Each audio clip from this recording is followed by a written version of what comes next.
1893 খ্রিস্টাব্দে বিজ্ঞানী Charles Barnes photosynthesis শব্দটি প্রচলন করেন। এই শব্দটি গ্রিক শব্দ ফটোস অর্থাৎ আলো এবং সিনথেসিস অর্থাৎ সংশ্লেষের সমন্বয়ে গঠিত। আলোর উপস্থিতিতে খাদ্য সংশ্লেষ হওয়াকে সালোকসংশ্লেষ বা ফটোসিনথেসিস বলে। সালোকসংশ্লেষ একটি জৈবনিক পদ্ধতি যেখানে আলোক শক্তি রাসায়নিক শক্তিতে রূপান্তরিত হয়। সালোকসংশ্লেষ প্রক্রিয়ায় উৎপন্ন খাদ্যের মধ্যে অর্থাৎ শর্করা অণুর মধ্যে রাসায়নিক শক্তি স্থৈতিক শক্তিরূপে আবদ্ধ হয়। সবুজ উদ্ভিদরা পরিবেশ থেকে জল এবং কার্বন ডাই অক্সাইড শোষণ করে এবং সূর্যালোকের উপস্থিতিতে এবং ক্লোরোফিলের সাহায্যে শর্করা জাতীয় খাদ্য উৎপন্ন করে। সবুজ উদ্ভিদের সূর্যালোকের উপস্থিতিতে খাদ্য সংশ্লেষকে সালোকসংশ্লেষ বলে। যে শারীরবৃত্তীয় প্রক্রিয়ায় ক্লোরোফিল যুক্ত কোষে সূর্যালোকের উপস্থিতিতে এবং ক্লোরোফিলের সহায়তায় পরিবেশ থেকে শোষিত জল ও কার্বন ডাই অক্সাইডের রাসায়নিক বিক্রিয়ায় সরল শর্করা সংশ্লেষিত হয়ে এবং উৎপন্ন খাদ্য সৌরশক্তির আবদ্ধকরণ ঘটে এবং উপজাত বস্তুরূপে জল ও অক্সিজেন উৎপন্ন হয় তাকে সালোকসংশ্লেষ বা ফটোসিনথেসিস বলে। ক্লোরোফিল যুক্ত উদ্ভিদ দেহাংশ যেমন সবুজ পাতা, ফুলের বৃতি, সবুজ পাপড়ি, সবুজ কাণ্ড,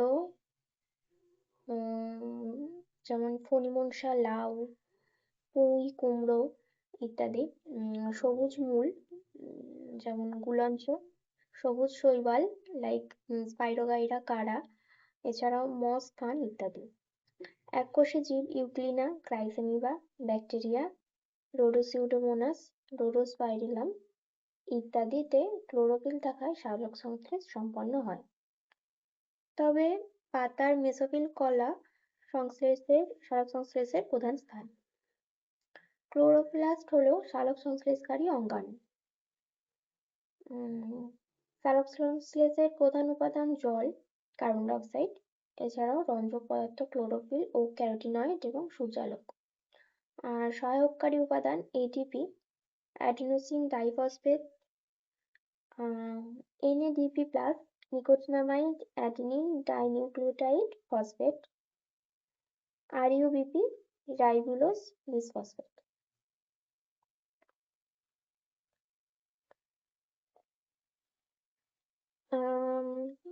স্থলজ উদ্ভিদ পরিবেশ থেকে পত্ররন্ধ্র দিয়ে ব্যাপন প্রক্রিয়ায় CO2 গ্যাস শোষণ করে। জলজ উদ্ভিদ জলে দ্রবীভূত CO2 নিমজ্জিত পাতার তল দিয়ে ব্যাপন প্রক্রিয়ায় শোষণ করে। স্থলজ উদ্ভিদরা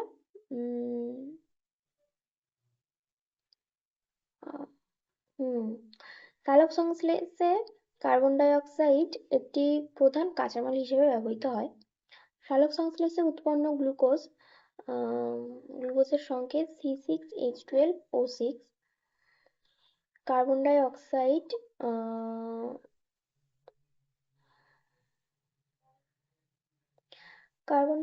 সালোকসংশ্লেষের একটি প্রধান কাঁচামাল হিসেবে ব্যবহৃত হয়। সালোকসংশ্লেষে উৎপন্ন গ্লুকোজের সংকেত C6H12O6 কার্বন ও অক্সিজেনের পরিবেশের CO2 থেকে গৃহীত হয় এবং অঙ্গারাত্তীকরণ ঘটে। সুতরাং CO2 ব্যতি রেখে সালোকসংশ্লেষ সম্ভব নয়। জল। স্থলজ উদ্ভিদরা মাটির কৌশিক জল মূলরোম দিয়ে অভিস্রবণ প্রক্রিয়ায় শোষণ ও জাইলেম বাহিকার মাধ্যমে পাতায় সরবরাহ করে। জলজ উদ্ভিদ জলাশয় থেকে নিমজ্জিত তল দিয়ে ব্যাপন প্রক্রিয়ায় জল শোষণ করে। পরাশ্রয়ী উদ্ভিদরা বায়বীয় মূল দিয়ে বায়ুমণ্ডলে জলীয় বাষ্প শোষণ করে।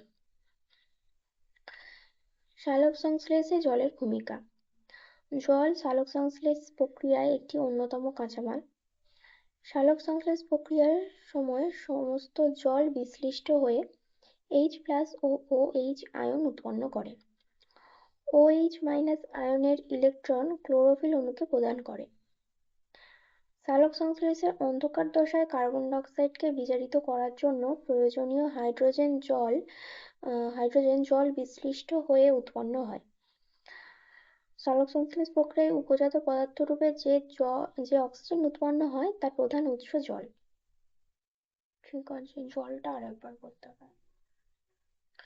স্থলজ উদ্ভিদরা মাটির কৌশিক জল মূলরোম দিয়ে অভিস্রবণ প্রক্রিয়ায় শোষণ করে জাইলেম বাহিকার মাধ্যমে পাতায় সরবরাহ করে।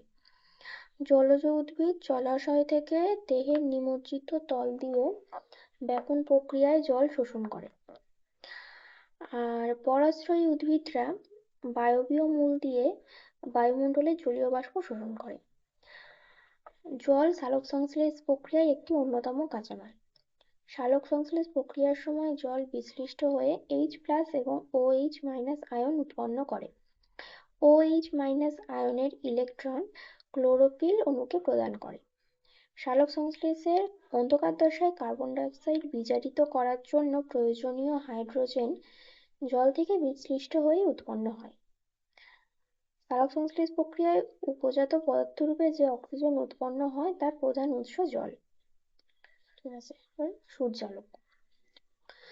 নেক্সট হচ্ছে সূর্যালোক। আচ্ছা, সালোকসংশ্লেষ প্রক্রিয়ায় আলো একটি অপরিহার্য উপাদান। আলোর প্রধান উৎস সূর্যালোক। সূর্যালোকের শক্তির উৎস উচ্চ শক্তি সম্পন্ন অদৃশ্য ফোটন কণা, যা সালোকসংশ্লেষের সময় ক্লোরোফিলকে উত্তেজিত ও তেজোময় করে তুলতে সক্ষম হয়। সালোকসংশ্লেষে সূর্যালোকের ভূমিকা। আচ্ছা, ক্লোরোফিল কণাকে সক্রিয় করা এবং সালোকসংশ্লেষ প্রক্রিয়ায় প্রয়োজনীয় শক্তি প্রদান করা। সৌরশক্তি রাসায়নিক শক্তিতে পরিণত হয়ে এটিপি মানে অ্যাডিনোসিন ট্রাইফসফেট অণুর মধ্যে আবদ্ধ হয়। রাসায়নিক শক্তি সালোকসংশ্লেষ প্রক্রিয়ায় শক্তির যোগান দেয় এবং শর্করা জাতীয় খাদ্যের মধ্যে স্থৈতিক শক্তিরূপে বর্তমান থাকে। সৌরশক্তি কোষস্থ এটিপি অ্যাডিনোসিন ডাইফসফেটকে উচ্চ শক্তি সম্পন্ন এটিপিতে পরিণত হতে সহায়তা করে। সালোকসংশ্লেষের সময় এটিপি থেকে এটিপি উৎপন্ন হওয়াকে ফটোসিনথেটিক ফসফোরাইলেশন বলে। আচ্ছা, কোথায় গেল? হ্যাঁ, সালোকসংশ্লেষের সময় এটিপি থেকে এটিপি উৎপন্ন হওয়ার পদ্ধতিকে ফটোসিনথেটিক ফসফোরাইলেশন বলে। আচ্ছা, এবার শোষণ বর্ণালী। সালোকসংশ্লেষের প্রক্রিয়ায় আলোক দশাতে অংশগ্রহণকারী বিভিন্ন রঞ্জক কণাসমূহ দৃশ্যমান আলোকরশ্মির বিভিন্ন তরঙ্গদৈর্ঘ্যকে বিভিন্ন হারে শোষণ করে। স্পেকট্রোফটোমিটার যন্ত্রের সাহায্যে তাদের আপেক্ষিক শোষণ হার নির্ণয় করা যায় এবং লেখচিত্রের সাহায্যে প্রকাশ করা হয়। এই লেখচিত্রটিকে রঞ্জক কণাসমূহের শোষণ বর্ণালী বলা হয়। সালোকসংশ্লেষ প্রক্রিয়ায় আলোক দশাতে অংশগ্রহণকারী বিভিন্ন রঞ্জক কণাসমূহ দৃশ্যমান আলোকরশ্মির বিভিন্ন তরঙ্গদৈর্ঘ্যকে বিভিন্ন হারে শোষণ করে। স্পেকট্রোফটোমিটার যন্ত্রের সাহায্যে তাদের আপেক্ষিক শোষণ হার নির্ণয় করা যায় এবং লেখচিত্রের সাহায্যে প্রকাশ করা যায়। এই লেখচিত্রটিকে রঞ্জক কণাসমূহের শোষণ বর্ণালী বলা হয়।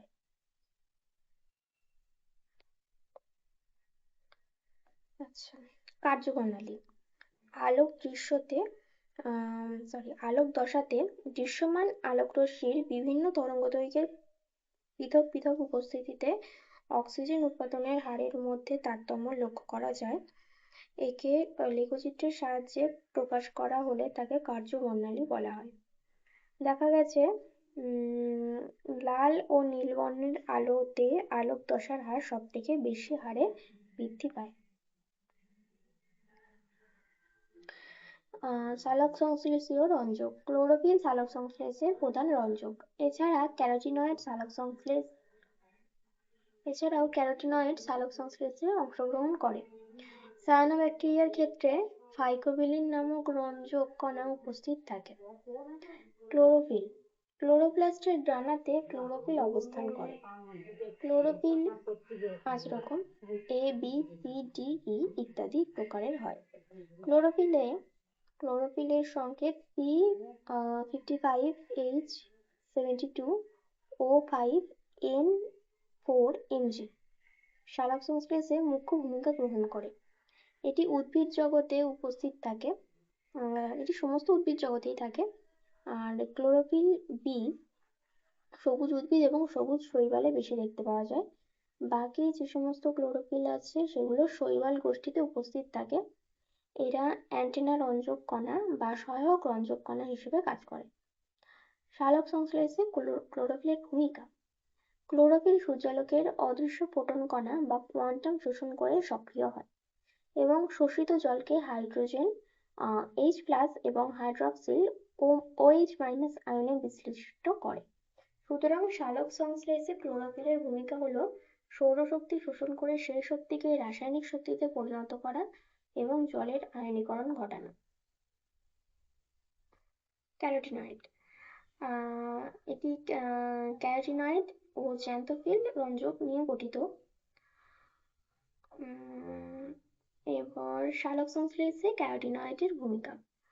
ক্যারোটিন এবং জ্যান্থোফিল, ক্যারোটিন হচ্ছে কমলা বর্ণের রঞ্জক কণা আর জ্যান্থোফিল হচ্ছে হলুদ বর্ণের রঞ্জক কণা। ক্যারোটিন এবং জ্যান্থোফিল আলোক শোষণ করে উত্তেজিত হয় কিন্তু প্রত্যক্ষভাবে সালোক সংশ্লেষ করতে পারে না। এই উত্তেজিত রঞ্জক কণাগুলি শক্তিকে ক্লোরোফিল এ অণুতে স্থানান্তর করে, পরোক্ষভাবে সালোক সংশ্লেষের হারকে ত্বরান্বিত করে। আচ্ছা, এই উত্তেজিত রঞ্জক কণাগুলি সৌরশক্তিকে ক্লোরোফিল এ অণুতে স্থানান্তর করে পরোক্ষভাবে সালোক সংশ্লেষের হারকে ত্বরান্বিত করে। এইভাবে এরা আলোক দশাতে অ্যান্টেনা রঞ্জক কণা হিসেবে কাজ করে। সালোক সংশ্লেষের পদ্ধতি। সালোক সংশ্লেষ একটি শারীরবৃত্তীয় জটিল প্রক্রিয়া। সালোক সংশ্লেষের সময় বায়ুমণ্ডলের কার্বন ডাই অক্সাইড পত্ররন্ধ্রের মাধ্যমে পাতায় প্রবেশ করার পর সূর্যালোকের উপস্থিতিতে ক্লোরোফিলের সহায়তায় জল ও কার্বন ডাই অক্সাইডের রাসায়নিক বিক্রিয়ায় শর্করা জাতীয় পদার্থের সৃষ্টি হয়। আসলে সালোক সংশ্লেষ একটি জারণ বিজারণ প্রক্রিয়া যেখানে আলোক দশাতে জল জারিত হয়ে অক্সিজেন মুক্ত করে এবং অন্ধকার দশাতে কার্বন ডাই অক্সাইড বিজারিত হয়ে শর্করা প্রস্তুত করে।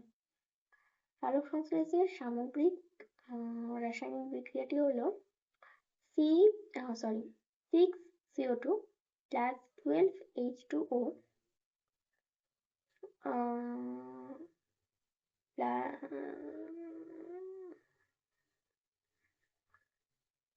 না এটা না 6CO2 plus H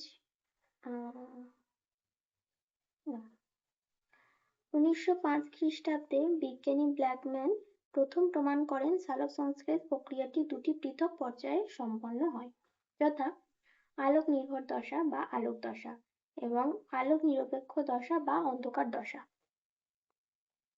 আলোক নির্ভর দশা। সালোক সংশ্লেষের আলোক দশা সূর্যালোকের উপস্থিতিতে ক্লোরোপ্লাস্টের কণার মধ্যে সম্পন্ন হয়।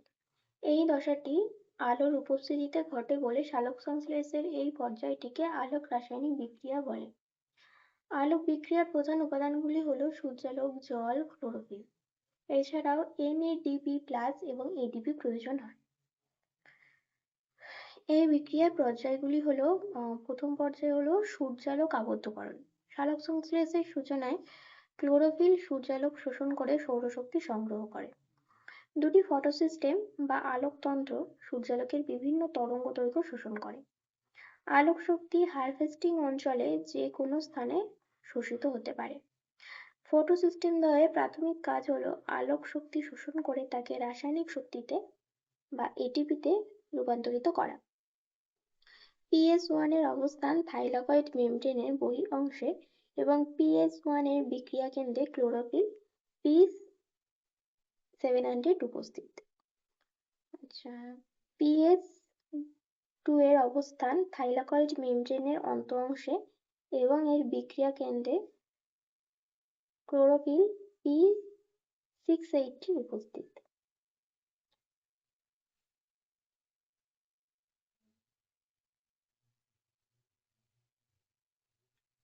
ক্লোরোফিল সক্রিয়করণ। এই পর্যায়ের প্রধান কাজ হলো সৌরশক্তির শোষণ এবং সংগ্রহ। ক্লোরোফিল সূর্যালোকের অসংখ্য সূক্ষ্ম অদৃশ্য ফোটন বা কোয়ান্টাম শোষণ করে সক্রিয় ও উত্তেজিত হয়ে ওঠে এবং উত্তেজিত ক্লোরোফিলের বাইরের কক্ষ থেকে একটি ইলেকট্রন বেরিয়ে যায়। আচ্ছা, জলের আলোক বিশ্লেষণ। ইলেকট্রনের ঘাটতি পূরণ করার জন্য সক্রিয় ক্লোরোফিল কোষস্থ জলকে হাইড্রোজেন H+ এবং হাইড্রক্সিল OH- আয়নে বিশ্লিষ্ট করে। সূর্যালোকের উপস্থিতিতে জলের এইরূপ বিশ্লিষ্ট হওয়াকে জলের আলোক বিশ্লেষণ বা ফটোলাইসিস বলে। এই সময় জল ভেঙে ইলেকট্রন নির্গত হয় এবং এটি ক্লোরোফিল অণুর ইলেকট্রন ঘাটতি পূরণ করে। NADP+ এর বিজারণ। ফটোলাইসিস পর্যায়ে ভেঙে যাওয়া হাইড্রোজেন আয়ন পাতার কোষে উপস্থিত NADP+ nicotinamide adenine dinucleotide phosphate নামক হাইড্রোজেন গ্রাহকের সঙ্গে যুক্ত হয়ে বিজারিত NADPH+ গঠন করে। NADP+ কে হিল বিকারক বলে। বিজ্ঞানী রবিন হিল প্রথম লক্ষ্য করেন যে জল বিশ্লিষ্ট হয়ে উৎপন্ন ইলেকট্রন উপযুক্ত হাইড্রোজেন গ্রাহক প্রাকৃতিক NADP+ কৃত্রিম পটাশিয়াম ফেরিসায়ানাইড দ্বারা গৃহীত হয়। একে হিল বিক্রিয়াও বলা হয়। হিল বিকারক অনুপস্থিত থাকলে H2O বিশ্লিষ্ট হয় না এবং O2 উৎপন্ন হয় না। আচ্ছা, অক্সিজেন উৎপাদন। ফটোলাইসিসের ফলে উৎপন্ন হাইড্রক্সিল আয়ন থেকে ইলেকট্রন বিচ্যুত হয়ে হাইড্রক্সিল মূলক গঠিত হয়। 4 অণু হাইড্রক্সিল মূলক থেকে প্রথমে 2 অণু হাইড্রোজেন পারঅক্সাইড এবং পরবর্তী পর্যায়ে 2 অণু জল এবং 1 অণু হাইড্রোজেন উৎপন্ন হয়। এই অক্সিজেন পত্ররন্ধ্র দিয়ে পরিবেশে নির্গত হয়। আচ্ছা, ফটোফসফোরাইলেশন। পাতার কোষে সঞ্চিত এক প্রকার রাসায়নিক পদার্থ ADP অ্যাডিনোসিন ডাইফসফেট আলোক দশায় অজৈব ফসফেটের সঙ্গে যুক্ত হয়ে উচ্চ শক্তি সম্পন্ন ATP অ্যাডিনোসিন ট্রাইফসফেট গঠন করে। এই পদ্ধতিকে ফটোফসফোরাইলেশন বা সালোকসংশ্লেষীয় ফসফোরিলেশন বলে। এই ATP থেকে অন্ধকার বিক্রিয়ার জন্য শক্তি সরবরাহ হয়। আর জীবকোষে একমাত্র ATP অণুর মধ্যে শক্তি সঞ্চিত থাকে বলে ATP কে এনার্জি কারেন্সি বলে। আলোক নিরপেক্ষ দশা। সালোক সংশ্লেষে আলোক দশার পরে এই দশাটি ক্লোরোপ্লাস্টের স্ট্রোমা অঞ্চলে ঘটে। এই দশায় আলোর কোনো প্রয়োজন হয় না বলে একে আলোক নিরপেক্ষ দশা বা অন্ধকার দশা বলে। অন্ধকার দশার বৈশিষ্ট্য হলো কার্বন ডাই অক্সাইডের সংযোজন এবং শর্করা উৎপাদন। বিজ্ঞানী ব্ল্যাকম্যান প্রথম অন্ধকার বিক্রিয়াটি লক্ষ্য করেন বলে একে ব্ল্যাকম্যান বিক্রিয়াও বলে। বিজ্ঞানী কেলভিন সর্বপ্রথম অন্ধকার দশার ধাপগুলি বর্ণনা করেন। এই ধাপগুলি চক্রাকারভাবে অনুষ্ঠিত হয় এবং একে কেলভিন চক্র বলে। এই চক্রে প্রথম উৎপাদিত স্থায়ী জৈব যৌগ PGA একটি C3 যৌগ। এই চক্রকে C3 চক্রও বলা হয়। অন্ধকার দশার প্রধান উপাদানগুলি হলো CO2, RUBP, NADPH+, H+ এবং ATP। এই প্রক্রিয়ার পর্যায়গুলি নিম্নরূপ: CO2 এর স্থিতিকরণ এবং PGA গঠন। এই পর্যায়ে কোষস্থ 5 কার্বনযুক্ত শর্করা যৌগ রাইবোলেজ বিসফসফেট গ্রাহক রূপে বায়ুমণ্ডলের কার্বন ডাই অক্সাইডের সঙ্গে যুক্ত হয়ে 3 কার্বন যুক্ত স্থায়ী যৌগ ফসফোগ্লিসারিক অ্যাসিড তৈরি করে। CO2 থেকে কার্বনের কোষস্থ যৌগে অঙ্গীভূত হওয়াকে অঙ্গারাত্তীকরণ বলে। PGA বিজারণ। ফসফোগ্লিসারিক অ্যাসিড ATP এবং আলোক দশায় উৎপন্ন NADPH+ এবং উৎসেচকের সহায়তায় বিজারিত হয়ে 3 কার্বন যুক্ত ফসফোগ্লিসারালডিহাইড গঠন করে এবং NADP+ মুক্ত করে। রাইবোলেজ বিসফসফেটের পুনঃসংশ্লেষ। এই পর্যায়ে 10 অণু PGALD একটি চক্রের মাধ্যমে পর্যায়ক্রমে কতগুলি অন্তর্ভুক্ত যৌগে তৈরি দ্বারা পুনরায় 6 অণু RUBP তে পরিণত হয়। এরপরে গ্লুকোজ সংশ্লেষ, মাত্র 2 অণু পিজিএলডি থেকে 1 অণু গ্লুকোজ উৎপন্ন হয়। পরে এই গ্লুকোজ জল বিয়োজনের মাধ্যমে শ্বেতসার উৎপন্ন করে, যা সঞ্চয়ী অঙ্গে জমা হয়। সালোকসংশ্লেষের তাৎপর্য, জীবজগতে জীবনের অস্তিত্ব বজায় রাখতে সালোকসংশ্লেষ প্রক্রিয়ায় গুরুত্ব অপরিসীম। সমগ্র জীবজগৎ অর্থাৎ উদ্ভিদ থেকে শুরু করে প্রাণীকুল এমনকি মানুষ পর্যন্ত সালোকসংশ্লেষের উপর প্রত্যক্ষ বা পরোক্ষভাবে নির্ভরশীল। সৌরশক্তির আবদ্ধকরণ এবং খাদ্যের মাধ্যমে এর স্থৈতিক শক্তিতে রূপান্তর। সূর্যই সকল শক্তির মূল উৎস। একমাত্র সবুজ উদ্ভিদরাই পারে সৌরশক্তিকে আবদ্ধ করে বিভিন্ন জৈবনিক কার্যে ব্যবহার করতে। সালোকসংশ্লেষের সময় সবুজ উদ্ভিদ সৌরশক্তিকে রাসায়নিক শক্তিতে রূপান্তরিত করে এটিপি অণুর মধ্যে আবদ্ধ করে। পরে সেই শক্তি উৎপন্ন খাদ্যের মধ্যে স্থৈতিক শক্তিরূপে সঞ্চিত হয়। প্রাণীকুল সবুজ উদ্ভিদ থেকে খাদ্যের মাধ্যমে শক্তি সংগ্রহ করে এবং গৃহীত খাদ্য মধ্যস্থ স্থৈতিক শক্তি প্রাণীকোষে দেহকোষে খাদ্যের জারণ প্রক্রিয়ায় গতিশক্তি উৎপন্ন করে। গতিশক্তি জীবদেহের বিভিন্ন জৈবনিক ক্রিয়াকে নিয়ন্ত্রণ করে। একইভাবে প্রত্যক্ষ এবং পরোক্ষভাবে সবুজ উদ্ভিদ পৃথিবীর সমস্ত প্রাণীকে শক্তির যোগান দেয়। আচ্ছা, নেক্সট হচ্ছে O2 CO2 ভারসাম্য। বায়ুমণ্ডলে অক্সিজেনের পরিমাণ 20.60% এবং কার্বন ডাই অক্সাইডের পরিমাণ 0.03%। জীবকুল অর্থাৎ উদ্ভিদ ও প্রাণী দিন রাত্রি শ্বসনের জন্য অক্সিজেন গ্রহণ করে এবং কার্বন ডাই অক্সাইড ত্যাগ করে। ফলে বায়ুমণ্ডলে অক্সিজেনের পরিমাণ কমে যায় এবং কার্বন ডাই অক্সাইডের পরিমাণ বেড়ে যায়। কিন্তু উদ্ভিদকুল সালোকসংশ্লেষ প্রক্রিয়ায় বায়ুমণ্ডল থেকে কার্বন ডাই অক্সাইড শোষণ করে এবং অক্সিজেন ত্যাগ করে বায়ুর O2 CO2 ভারসাম্য বজায় রাখে।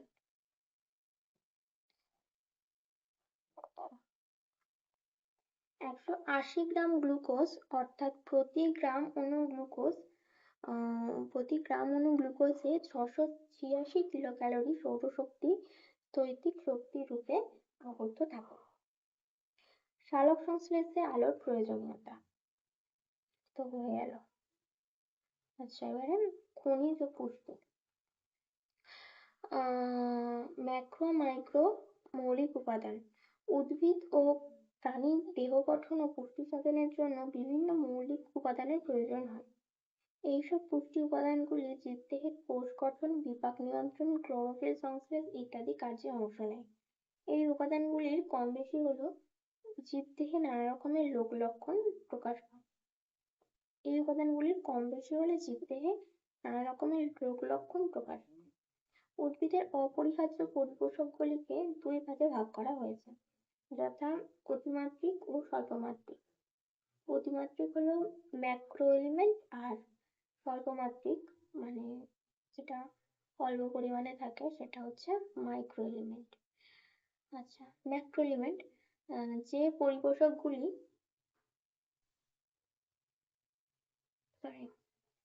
যে পরিপোষক মৌলগুলি উদ্ভিদের তুলনামূলকভাবে বেশি পরিমাণে থাকে তাদের অতিমাত্রিক পরিপোষক বা ম্যাক্রো পরিপোষক বলে। উদ্ভিদের ম্যাক্রো পরিপোষক উপাদানগুলি হলো carbon, hydrogen, oxygen, nitrogen, phosphorus, calcium, sulphur, magnesium, potassium.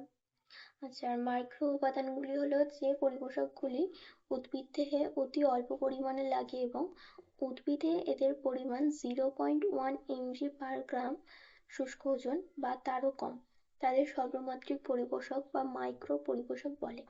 এগুলি হলো লোহা, zinc, manganese, boron, copper, chlorine, nickel. এই মৌলগুলির মধ্যে আয়রন সর্বাধিক মাত্রায় থাকে, তাই অনেকে একে ম্যাক্রো পরিপোষকের মধ্যে অন্তর্ভুক্ত করেছেন। মাইক্রো উপাদানগুলি অত্যন্ত অল্প পরিমাণে লাগে বলে এদের ট্রেস এলিমেন্টও বলা হয়।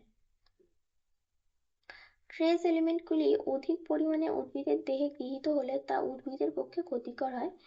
একে খনিজ পদার্থের বিষক্রিয়া বা মিনারেল টক্সিসিটিও বলে। উদ্ভিদ দেহে অপরিহার্য খনিজ পদার্থের সাধারণ কাজ। প্রোটোপ্লাজম গঠন।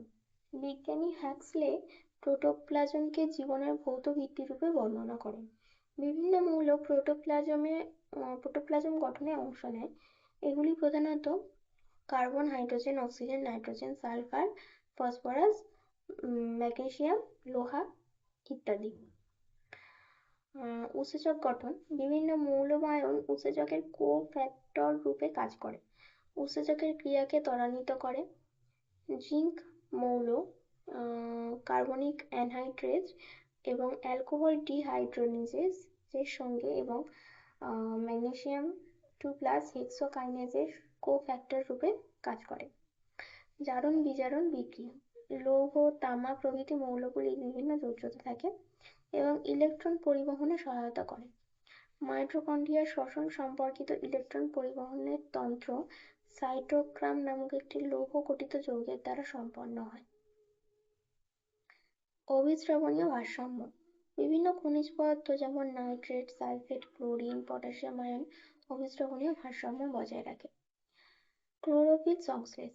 ম্যাগনেসিয়াম ক্লোরোফিল অণুর কেন্দ্রীয় ধাতু হিসেবে ক্লোরোফিল সংশ্লেষে গুরুত্বপূর্ণ ভূমিকা পালন করে। এছাড়া দস্তা, লোহা মৌলগুলিও ক্লোরোফিল সংশ্লেষে অংশ নেয়। বাফার ক্রিয়া। মাটি থেকে শোষিত অধিকাংশ খনিজ লবণই কোষের অম্লতার পরিবর্তন ঘটায়। কার্বনেট ও ফসফেট যৌগগুলি বাফার রূপে কাজ করে, অর্থাৎ প্রোটোপ্লাজমের পিএইচ পরিবর্তনে বাধা দেয়। বাষ্পমোচন বা প্রস্বেদন। উদ্ভিদের বিভিন্ন শারীরবৃত্তীয় প্রক্রিয়াগুলি পরিচালনার জন্য জল একটি অত্যাবশ্যকীয় উপাদান। উদ্ভিদের মূল দিয়ে জল ও জলে দ্রবীভূত খনিজ লবণ শোষণ করে। দিনের বেলায় উদ্ভিদ অঙ্গের বায়বীয় অংশের মাধ্যমে বাষ্পের আকারে জল পরিবেশে ত্যাগ করে। একে বাষ্পমোচন বা প্রস্বেদন বলে। বাষ্পমোচন উদ্ভিদের একটি প্রয়োজনীয় শারীরবৃত্তীয় প্রক্রিয়া। এই প্রক্রিয়ার মাধ্যমে জাইলেম কলার মধ্য দিয়ে রসের উৎস্রোত ঘটে। অত্যাধিক গরমেও উদ্ভিদ দেহের তাপমাত্রা তুলনামূলকভাবে কম থাকে। যেহেতু বাষ্পমোচন প্রক্রিয়ায় জলক্ষয় ঘটে, তাই উদ্ভিদকে অতিরিক্ত হারে জল শোষণ করতে হয়। এই অতিরিক্ত জলই 85% বাষ্পাকারে নির্গত হয়ে যায়।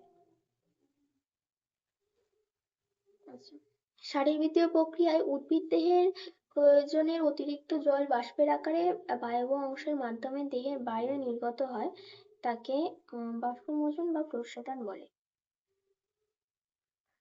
বাষ্পমোচন আর বাষ্পীভবনের পার্থক্য। বাষ্পমোচন একটি শারীরবৃত্তীয় প্রক্রিয়া, বাষ্পীভবন একটি ভৌত প্রক্রিয়া। বাষ্পমোচন প্রক্রিয়া সাধারণত দিনের বেলায় সূর্যালোকের উপস্থিতিতে ঘটে। বাষ্পীভবন প্রক্রিয়া এটি দিবারাত্র ঘটে, তবে সূর্যালোকের উপস্থিতিতে এটি বৃদ্ধি পায়। বাষ্পমোচন প্রক্রিয়া প্রোটোপ্লাজম দ্বারা নিয়ন্ত্রিত হয়, আর বাষ্পীভবন প্রোটোপ্লাজম দ্বারা নিয়ন্ত্রিত হয় না। বাষ্পমোচন প্রক্রিয়ায় বিভিন্ন প্রকার চাপের অস্তিত্ব লক্ষ্য করা যায়। বাষ্পীভবন প্রক্রিয়ায় কোনো প্রকার চাপের অস্তিত্ব লক্ষ্য করা যায় না। বাষ্পমোচনের স্থান। বাষ্পমোচন পত্ররন্ধ্র, লেন্টিসেল ও কিউটিকলের ছিদ্র দিয়ে ঘটে থাকে। প্রায় 90% থেকে 97% বাষ্পমোচন পত্ররন্ধ্রের মাধ্যমে ঘটে। রাত্রিবেলা পত্ররন্ধ্র খোলা থাকে একমাত্র পাথরকুচি ও ঘৃতকুমারী উদ্ভিদে। পত্ররন্ধ্রের মাধ্যমে বাষ্পমোচন। পাতার পৃষ্ঠতলে বা ত্বকে অসংখ্য ক্ষুদ্র ও উপবৃত্তাকার ছিদ্র থাকে, যাদের পত্ররন্ধ্র বা স্টোমাটা বলে। প্রতিটি পত্ররন্ধ্র দুটি অর্ধচন্দ্রাকার রক্ষী কোষ বা গার্ড সেল এবং এদের দ্বারা বেষ্টিত একটি রন্ধ্র পোর নিয়ে গঠিত। পত্ররন্ধ্রের চারপাশের ত্বক কোষগুলি অন্যান্য ত্বক কোষ অপেক্ষা একটু ভিন্ন প্রকৃতির। এদের সম্পূরক কোষ বলে। প্রতিটি পত্ররন্ধ্রের নিচে একটি গহ্বর থাকে, তাকে উপপত্ররন্ধ্র কক্ষ বলে। প্রতিটি পত্ররন্ধ্রের নিচে একটি গহ্বর থাকে, তাকে উপপত্ররন্ধ্র কক্ষ বলে। কক্ষটি পত্ররন্ধ্রের মাধ্যমে বাইরে উন্মুক্ত থাকে। রক্ষী কোষে একটি নিউক্লিয়াস, ক্লোরোপ্লাস্ট এবং শ্বেতসার দানা থাকে। রক্ষী কোষ দুটি পত্ররন্ধ্র বন্ধ ও খোলার প্রক্রিয়াকে নিয়ন্ত্রণ করে। আর এই নিয়ন্ত্রণ রক্ষীকোষ মধ্যস্থ অভিস্রবণীয় চাপ এবং রসস্ফীতির হ্রাস ও বৃদ্ধির উপর নির্ভর করে।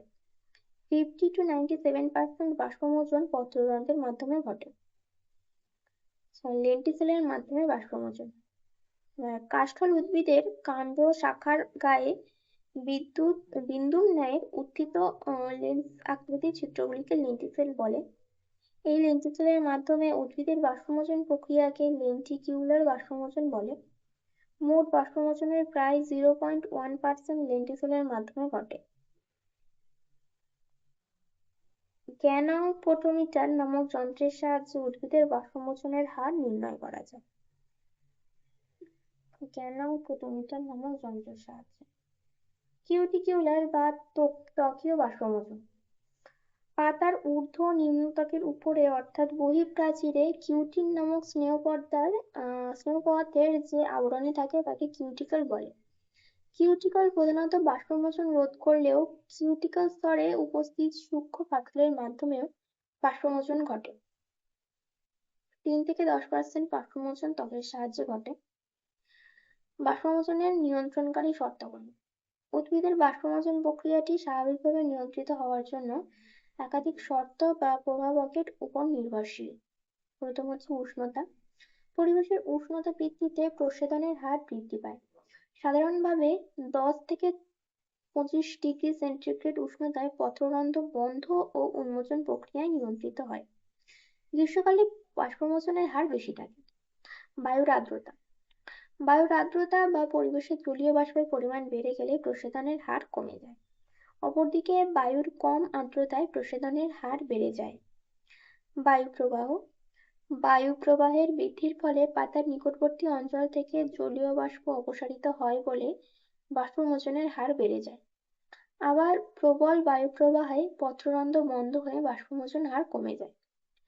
আলো। আলোক বাষ্পমোচনের হারকে প্রত্যক্ষভাবে নিয়ন্ত্রণ না করলেও পরোক্ষভাবে নিয়ন্ত্রণ করে। আলোকের উপস্থিতিতে তাপ শক্তি বৃদ্ধিতে পত্ররন্ধ্রের উন্মোচন পরিলক্ষিত হয়। আবার অন্ধকারে পত্ররন্ধ্র বন্ধ হয়ে যায়। পাতার গঠন বৈশিষ্ট্য। পাতার গঠন বৈশিষ্ট্যের উপর বাষ্পমোচনের হার অনেকাংশে নির্ভর করে। যেমন পাইন। পাইন গাছের সূচাকার পত্রের জন্য সূচের মতো আকারের পাতার জন্য বাষ্পমোচন কম হয়। ফণিমনসা। ফণিমনসার পাতা কাঁটায় রূপান্তরিত হয়েছে বাষ্পমোচনের হার কম হওয়ার জন্য। পাতার ত্বকে পুরু কিউটিকল জমে থাকলে বাষ্পমোচন কম হয়। পাতার পৃষ্ঠভাগে অতিরিক্ত রোম বা শল্ক থাকলে বাষ্পমোচন হার কম হয়। আর পাতার তল যত প্রসারিত হবে অধিক সংখ্যায় পত্ররন্ধ্রের উপস্থিতির জন্য বাষ্পমোচনের হার বেশি হবে। পাতায় পত্ররন্ধ্র নিবেশিত হলে বাষ্পমোচন কম হবে, যেমন করবী পাতা। বাষ্পমোচনের তাৎপর্য। উদ্ভিদের বিভিন্ন বিপাকীয় পদ্ধতির মতো প্রস্বেদনও উদ্ভিদ জীবনের বিশেষ এক জীবনরক্ষী অবশ্যম্ভাবী ঘটনা। প্রস্বেদন না ঘটলে যেমন উদ্ভিদের সঠিক রসস্ফীতি ব্যাহত হবে, মৌলিক পদার্থের চলাচল, খাদ্যবস্তু চলাচল ঘটবে না, তেমন অধিক প্রস্বেদনেও বিপাকীয় কার্য ও পদ্ধতি ব্যাহত হবে। এই কারণে বাষ্পমোচনকে প্রয়োজনীয় ক্ষতি বলা হয়। উপকারী ভূমিকা। জল শোষণ। বাষ্পমোচনের ফলে কোষের মধ্যে ব্যাপন চাপ ঘাটতি দেখা যায়, যার প্রভাবে মূল দিয়ে খনিজ লবণ মিশ্রিত জল শোষিত হয়। রসের উৎস। বাষ্পমোচনের জন্য পাতার মেসোফিল কলায় জলের ঘাটতি ও জাইলেম বাহিকার যে শূন্যস্থানের সৃষ্টি হয়, সেই শূন্যস্থান পূরণ করার জন্য জাইলেম বাহিকা দিয়ে মৃত্তিকার খনিজ লবণ মিশ্রিত জল শোষণের টানে বর্ষবর্তী হয়ে ঊর্ধ্বমুখে প্রবাহিত হয়, একে রসের উৎস বলে।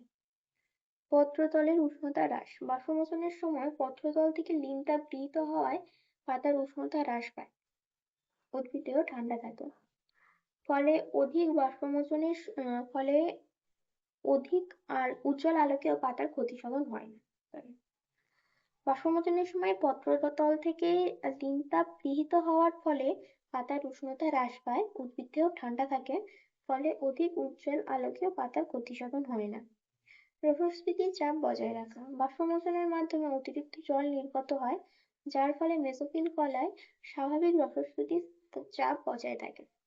প্রয়োজনের অতিরিক্ত জল অপসারণ, উদ্ভিদ মূল দ্বারা যে পরিমাণ জল শোষণ করে তার মাত্র 1% বিপাকীয় কার্যে ব্যবহৃত হয়। বাকি অতিরিক্ত জল বাষ্পমোচন প্রক্রিয়ার মাধ্যমে উদ্ভিদ দেহ থেকে অপসারিত হয়। যদি অতিরিক্ত জল অপসারিত না হতো তবে প্রচন্ড রসস্ফীতি চাপের দরুন উদ্ভিদ ক্ষতিগ্রস্ত হতো। ক্ষতিকারক ভূমিকা, গ্রীষ্মকালে মাটিতে জলের পরিমাণ কমে গেলেও আলো ও তাপের প্রভাবে অতিরিক্ত বাষ্পমোচন ঘটে। ফলে উদ্ভিদ কলায় রসস্ফীতির চাপ কমে যাওয়ায় গাছের পাতা নেতিয়ে যায়। এই লক্ষণকে উইল্টিং বলে। দীর্ঘদিন এই অবস্থা চলতে থাকলে গাছ মারা যেতে পারে। তাই বাষ্পমোচনকে প্রয়োজনীয় ক্ষতিকারক প্রক্রিয়া বলা হয়। এছাড়াও পর্ণমোচী বৃক্ষ ও জাঙ্গাল উদ্ভিদের ওপর বাষ্পমোচন রোধ করার জন্য পুরু কিউটিকুলার আবরণ থাকে। পাতাগুলি সাধারণত কন্টকে রূপান্তরিত হয়। বিশেষ করে এটি জাঙ্গাল উদ্ভিদের ক্ষেত্রে। জাঙ্গাল উদ্ভিদের ক্ষেত্রে পাতাগুলো কিউটিকলের মানে কাণ্ডে পুরু কিউটিকুলার আবরণ থাকে এবং পাতাগুলো কাঁটায় রূপান্তরিত হয়। অন্যদিকে পর্ণমোচী বৃক্ষে পাতা ঝরে যাওয়ায় বাষ্পমোচন ঘটতে পারে না এবং কাণ্ডের অগ্রভাগ সবুজ বর্ণ ধারণ করে এবং সালোক সংশ্লেষ ঘটে।